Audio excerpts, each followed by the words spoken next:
all good people. Welcome to Broken Windows. I'm your host Shadrack Manano. Joel Oteam. And today we are back with no guests. Yes, and our purpose today is to discuss a very pertinent issue, something that has left us, all that led us to actually start shooting this podcast or vodcast, and that is unemployment. And there are no other better guests than us. Yes, because there are no other better guests than us. We are the right specimen for this particular thing. We have seen it all. We have done every job. We have done everything minus prostitution as yet. So we are sticking to. But prostitution is not that bad. Let us respect. It is sex work. It is not profession. prostitution. Okay. It is sex work. Sex work. But yes, do you want to do it? Exactly. I was reading on Weird Confessions about a gentleman who was like, now the people hook me up with a sugar mommy. And then this guy goes to the lady's place, they're giving him the number. And he steps inside with shoes. And then the lady slaps him. So my friend, for us who want to do, for all those people who want to do sex work, like, imagine, like, how are you even supposed to get it? Yeah, no, but if the woman slaps you, it's her house. Game You're over. going there to perform a particular duty, and probably you're not doing it the way she wants. She can put you in line. But Yes. for you, what can you do after that? After they have slapped you, what are you going to? You're going to go and cuddle. I don't really think sex workers cuddle with their customers. But it is part of the package plan. Yeah. It is part of the package plan. You have to do the proper activity, then yes, entertain. But that is all because of unemployment. And as youth, we have resolved to become very creative. We have become creative. We have tried things. Do you think it's because of our education system, or we have is there a point where we're going to be like, now unemployment has actually reduced from the 9 point whatever %, everyone now is probably having a job? Or you think that because of our education system, we are conditioned that a certain number of people have to be poor for a particular level of governance to be maintained? Man, have you got me as an economics expert? All these questions, do you think? No, I want your view. Whatever you say, it's okay. Obviously, as the people economics don't have a lot expert, of sense. resident economics expert. The thing is, there is truth to that, but our education system is something we copied from somewhere else and we just came and put here, and it was not, let's say, designed for the needs of a growing economy like ours. So instead of it being more technical, it's more theoretical. Yes, the government is always talking about sciences, but how many people are doing sciences? And what kind of sciences are they doing? It's not like we're actually building anything apart from Kira Motors every year unveiling a new bus. No, the same bus they paint probably behind this thing. They add a camera, they're like, this is the upgrade. No, but this is the upgrade. So are we trying to say that the education system has actually brought out the creativity in us? Because let me tell you, there are very many professionals who are out there.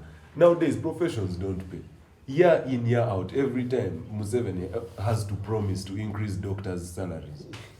You understand? You have to rely on gig economy. Yeah, in Kampala, you have to rely on gig and then economy. what? How far does this take you? Is it sustainable? It's not sustainable. Because you cannot if you're getting probably like 600, because fresh graduates are getting between 600 or less. Or less. You didn't let me finish. Or less. But now I was reading somewhere that the average person in Kampala is earning about 2.6 billion. I said, which average? Which average? Where are they paying these people from? Yes. And then the cost of living, you're paying what, 350 in rent or more. That is basically your salary. So if you are not a homegrown, you're living hand to if mouth. You're not a Kampala person who actually has like parents and what, you can't actually succeed if you're depending on what? On only salary. But then if we're talking about the quality of employment, what is there? Because now the highest number of, not even to attack them, most of the moves people now rely on being what? What do you want? Yeah, like influencers. Social media influencers, and how much are they paying? No, but social media is like a new like terrain, a new ground. So a lot of people are going into social media, influencing, podcasts and all that. Yeah, but it's also not something we're taught in school, and even while what we're taught in school does not give us the skills for it. You can't go and contribute. Like there's no Ugandan who has, let's say, gone to who want to work for Facebook. Maybe they're there, but we don't know. So could basically, like our like even the quality of your document when you place it down on the table, people say, but but no, I think you've not the quality of employment is what I'm looking at. But the quality of the people is because of the education they've gotten. You can't force people to know things they have not taught. That are not. So that that still goes back to our education system. Yeah. And then the only creativity we have is a place where we are not sure it can last for long. Social media, because anytime it can just disappear. Right now, the highest number of ladies know that the best way to get money is to show a few or all your body parts in bits on Instagram. On Instagram, you get, and that is a way out. But then, how much are they getting? Is this something sustainable that you can because leave of your our children? economy? You leave your children. For how much are you willing to pay to see those pictures? Can I?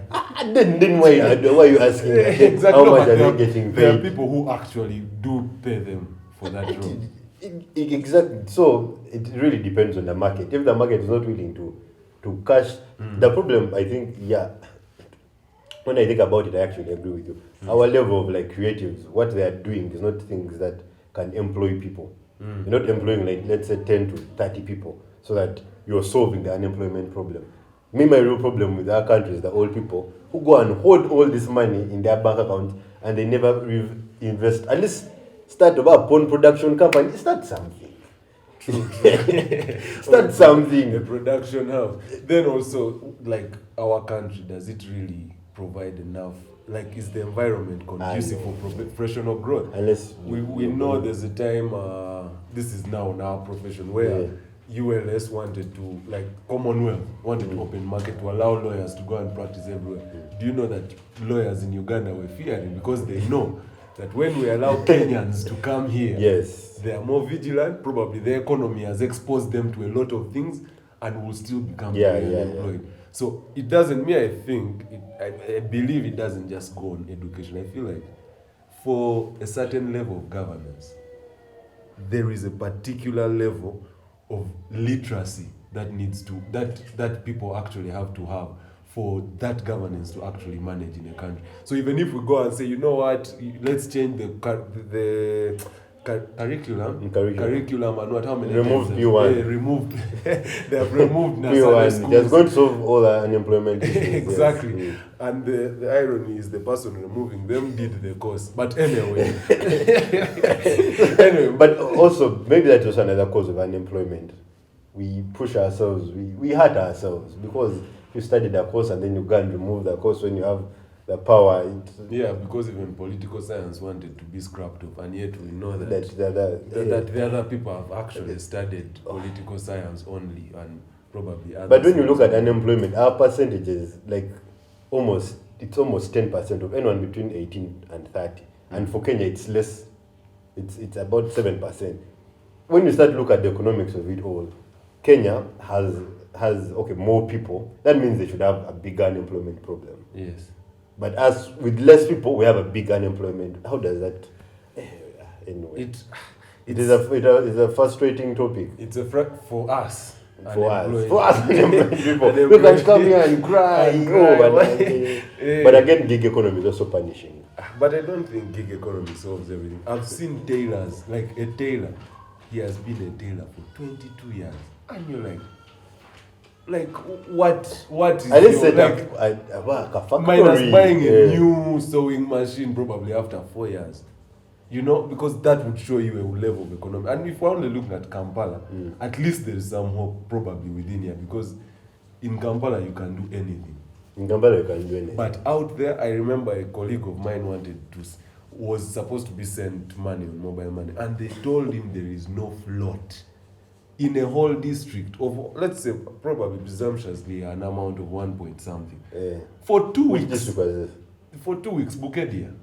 And there is and you're like, wait, so where is the money? The money is only here or what? And no one really wants to look at that. Like I said, when you have people who have the money, they don't want to inject it back into the country. Our business, the business knowledge taught here is not about like growing an investment. It's all about save, put your money in a bank.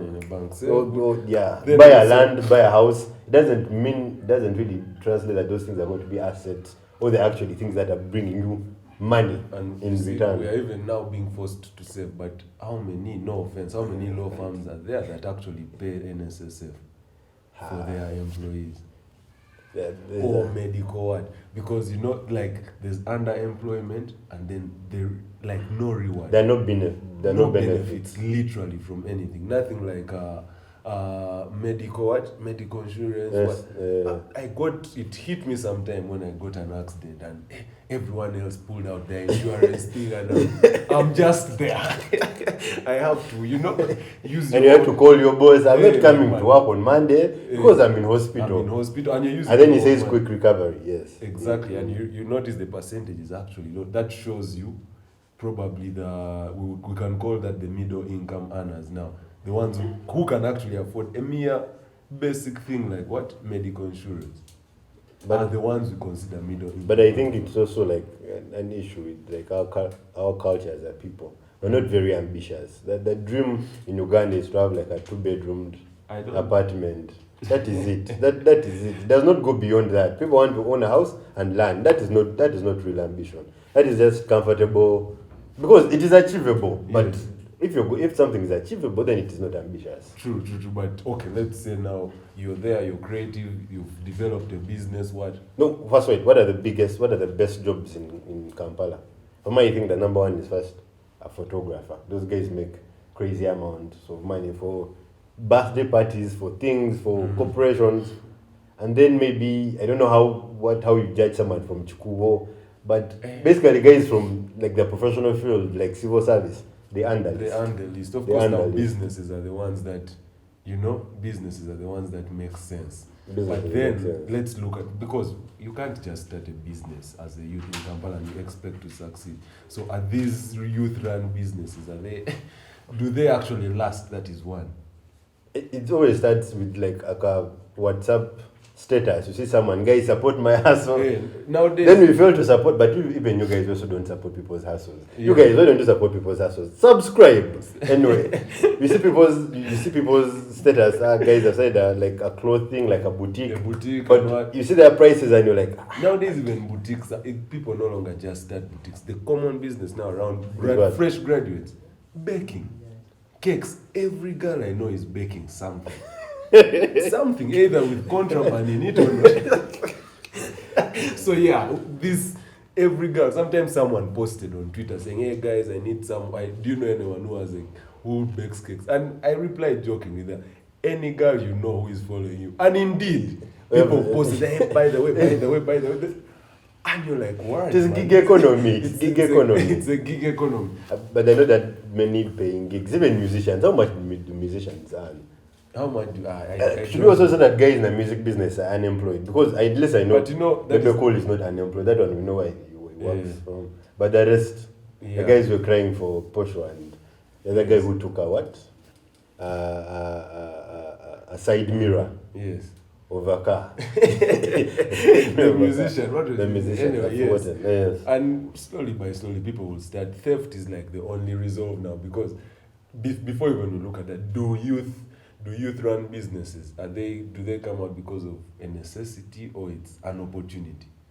It's rarely opportunity. It's more necessity. It's more like necessity, yeah. Because you have no ways of I don't know. It is necessity. And that is why I think now, if you're comfortable, you don't have a business mind. And now I am happy feeling that I think the reason why one of the reasons why young girls and men are marrying nowadays is because it's like a joint venture of a business. You come and get to know, you earn 700, I earn 800. One, we can rent. We put the money together. 2-bedroom house together. Exactly. That dream. That dream, that 2-bedroom house. Not me though, but yes. That dream. So, but yeah, that is why. Because two young people who have left university together. You have no money. Those two salaries together can do a lot for you. Yes. Recently I watched a rugby game where a young man proposed to a young girl. And I'm like, first wait, does rugby pay?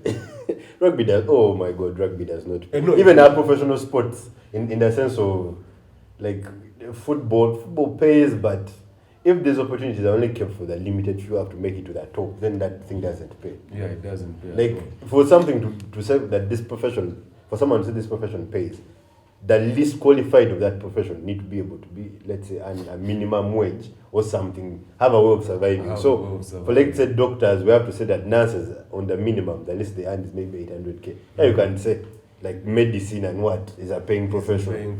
But when you have guys like lawyers, and then you have people less than 500k, that's less than $200. And that is why you see most of them are resorting into, like, there's been a high... That's why we have to wear suits. A high intensity now where every lawyer probably has an issue, a crook, so and so has been taken because of this. Yes. And because in Kampala it's survival for the fittest. But anyway, there's also a different job opportunity, but that one is limited. It's more like when you work for a certain family, there are also opportunities in that line. You don't need certain qualifications, but true. The opportunities keep coming. You can find yourself having no experience in biochemistry, but you start a biochemist company and you're in charge of buying all the masks for the entire country or making masks or something. Yeah. But I think that's also something you can do. Just sewing masks. Yes. Yeah, but then if even people who get those tenders are very few to make masks. And you're like, what is going on? And you know, this brings you to the next question. What does it take to get a job in Uganda? Because they always tell us networks. But you know that networks... Okay, I feel like a lot of people have networks, but the networks that matter in only one line. But you know, even networks get interrupted. Like on a rail, you hashtag MTN. You'll be here. I have a special network of people. You know, the people who always amuse me, the guys who make speeches at graduations and like funerals. That man, you have a job on money. Come for it. Come for your job. My G, you can go and sit. Because they don't tell you where to go and get the job from.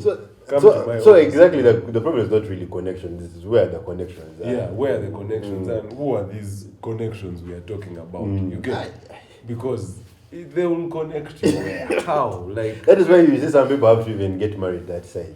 Yeah. And then people are carrying bodies. You're going to bury him this side. You're going to bury him the other side, and what you get because connections. The man was working for that connection. Working for that connection to have his.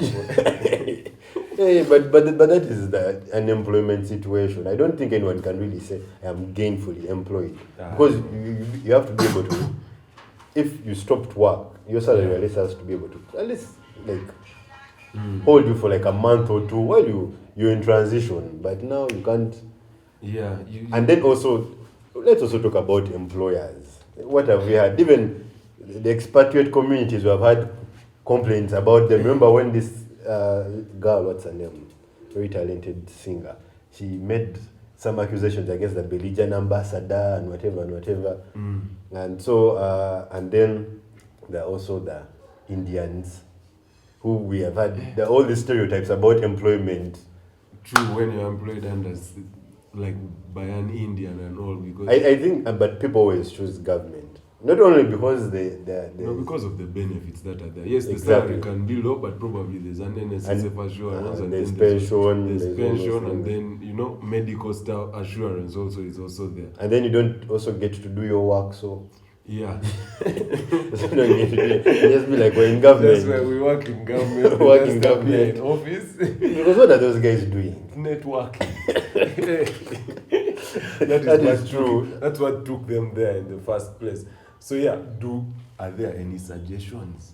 But like that is how you have to rely to unemployment. You just have to rely on gig economy. I think also like there has to be some change at the mindset at the top, because the mindset at the top does not really care what's going down here. Because let's avoid because I think that's like point number 9. Of what?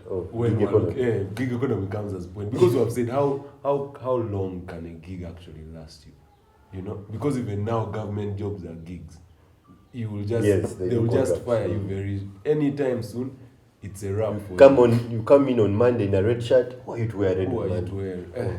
In a particular shirt. But yes, in a particular shirt. If we were to look at things like our education systems and everything, and probably change of curriculum or what to try and make it creative, and like there's a serious overhaul that would be needed. Recently, before COVID, they took teachers back, like to teach them the new syllabus and how they should. But bruh, what has really changed? I'm an enthusiast of literature. They call literature teachers up. All they did was change particular books. They will be what?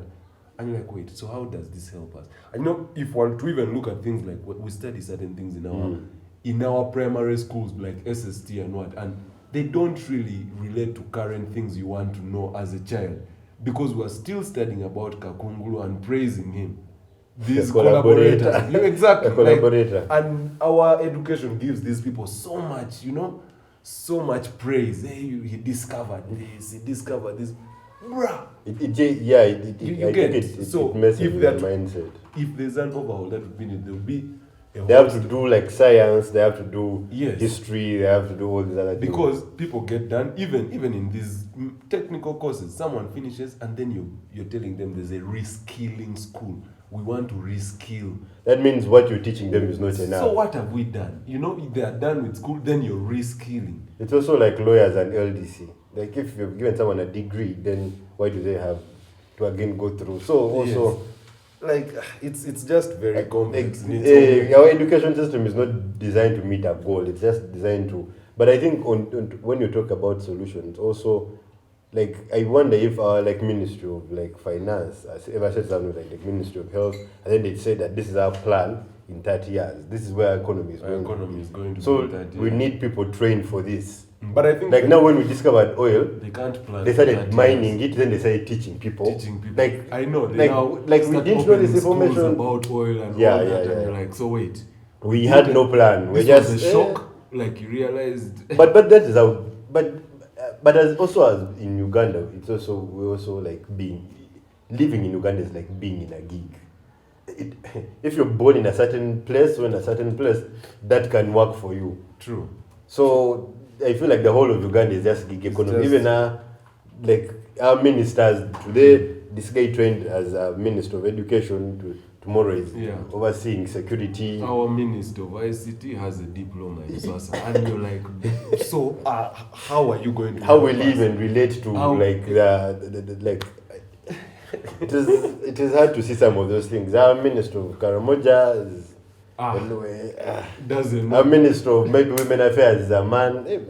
It's okay, and he's handling issues of women once, and that is why it will be very hard for him to push things like pads and everything, because he really doesn't look at that as a necessity. But you were right about where you were born. I had to pull out here Micah quote had written. To dispense knowledge, exactly, people. That, geography is destiny. The world is the clean.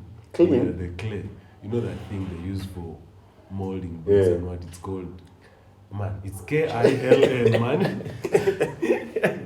So yes, if you were born in a particular place, it will actually determine, not where you were born, will determine who you can become. But I think there will be a time to change. You're talking about the 30-year plan and what? No, I'm going hard, but most of these people don't think they will be here after in 30 years. They do not plan for that. So why would a selfish man want to plan after 30 years? That is something to ask a selfish. So because I'm looking at it. Our employed people who are employed in government, how old are they? We also don't look like talent. Like we don't build people to replace. We don't do that. I know. Even in our employment structure. We're talking about music. Recently, musicians actually, there's some, they're offered a certain way of employment. Because even young girls who are out from moves come out and moves. They come out and be video vixens and what, and they get paid and all that. But now you again bring out a law to determine which before you release a song, you have to go and I knew that thing was. They should have just called it the Ministry of Morality. That's the one thing we invest heavily in this country. In this morality, morals and everything. Morals. You can be, as long as you're morally upright. You can be poor. You can be rich. You can be rich. I think morality has its own price nowadays here in this country. But yes, even after this or you can become a priest. Unemployed. Eh? You can become a priest also. Yeah, but even becoming a priest, let me tell you. Because that was the surest way how families were able to send children to school. They sent one son, he became a priest, then that way they were able to pay for the rest of the family. The priest gets connections. What the only fear is, he will not have to expose his women in public. Yes. Okay, he doesn't have to have women in public. In public. Anyway. Thank you so much, everyone. Even after this episode has said, we will still be unemployed. But let us look for solutions as youth. Because if the gigs have failed, a gig cannot last 10 years. A gig can't last 10 years. Thank you for watching.